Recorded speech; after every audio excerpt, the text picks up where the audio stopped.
Welcome back, fellow metalheads. Lost Gems, Part 3, Dry Kill Logic of Vengeance and Violence. 13 songs, 52 minutes, released September 19th, 2006. As of right now, this is their final full album that came out. Hoping for more new music. There is definitely things on the horizon. Talk about that hopefully at another time. This album specifically is their heaviest album and also their longest, but that's up for debate. I will talk about that later in the video.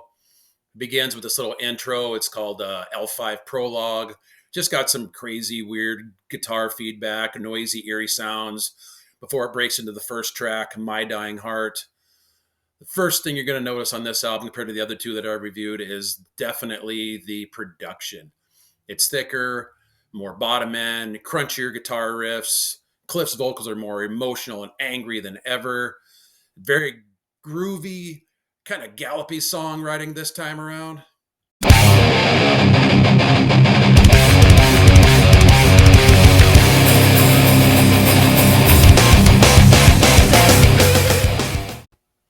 So I talked earlier about this being arguably their heaviest album. Song called Caught in the Storm. There's even hints of like blast beats, death metal growls, something they've never done before. So I don't know if they're trying to do something experimental. So check this out.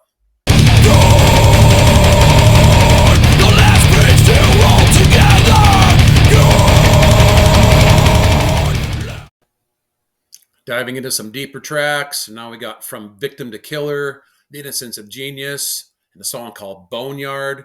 Very angry, very dark, very emotional. You can definitely tell that Cliff kicked up the harsh vocals on this one. Everything's just got a lot of angst. And then you get into Kingdom of the Blind. Starts off with this beautiful acoustic guitar. Cliff's haunting clean vocals. Definitely one of the best on the album. Too few and far between, in my opinion.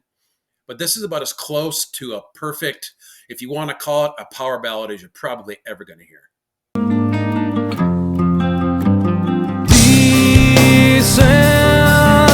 Alone in this world, been forgotten.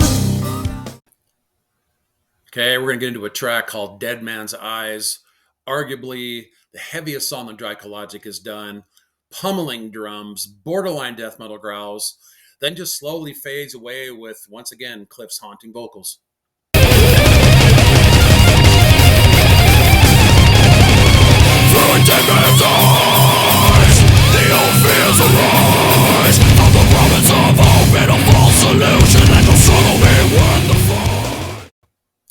All right, well, the last tracks I want to talk about is Confidence versus Consequence. It's my personal favorite on this album.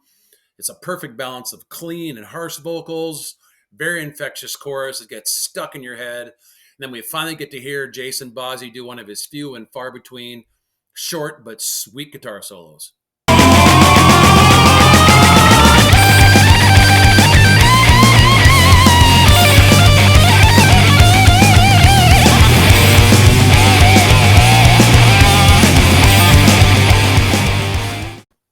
Okay, rounding out the end of the album, last song, In Memoria D, another great acoustic track like they do. I love how these guys can just strip everything back. Beautiful acoustic guitar, Cliff's haunting clean vocals, like I've talked about in this 3-part series. One of the most underrated vocalists back in the early mid-2000s, even to this day with those guys hopefully making new music. So with that being said, this song fades out. 3-minute, 35-second mark. Here's where the debate comes in. After this, it's just 10 minutes of silence. Doesn't make for a 13-minute track, in my opinion.